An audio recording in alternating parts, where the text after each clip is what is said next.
بسم اللہ الرحمن الرحیم۔ بسم اللہ الرحمن الرحیم۔ لا الہ الا انت سبحانک انی کنت من الظالمین کی عظمت و فضیلت۔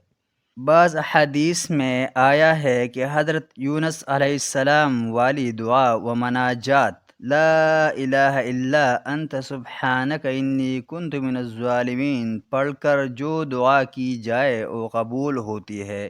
چنانچہ سنن ترمذی و نسائی، مسند احمد و مستدرک حاکم، الاحادیث المختارہ للضیاء المقدسی اور شعب الایمان بحیقی میں حضرت سعد رضی اللہ عنہ کہتے ہیں کہ رسول اللہ صلی اللہ علیہ وسلم نے فرمایا، مچھلی والے حضرت یونس علیہ السلام کی دعا جو انہوں نے مچھلی کے پیٹ میں مانگی تھی، لا الہ الا انت سبحانک انی کنت من الظالمین، اس کے ساتھ جب بھی کوئی مسلمان دعا کرتا ہے تو اللہ اسے قبول فرماتا ہے۔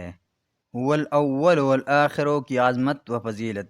بعض آثار میں سورۃ الحدید کی آیات 3 کی عظمت و اہمیت بھی وارد ہوئی ہے، لہذا اگر شیطان دل میں کوئی وسوسہ پیدا کرے یا کسی شخص پر شیطان یا جن اثر انداز ہو تو سورۃ الحدید کی آیات 3 تلاوت کرنی چاہیے۔ چنانچہ سنن ابو داؤد میں حضرت عبداللہ بن عباس رضی اللہ عنہما کہتے ہیں، جب تو اپنے دل میں کھٹکا محسوس کرے تو یہ آیت تلاوت کر، هو الاول والآخر والظاہر والباطن وهو بكل شيء علیم۔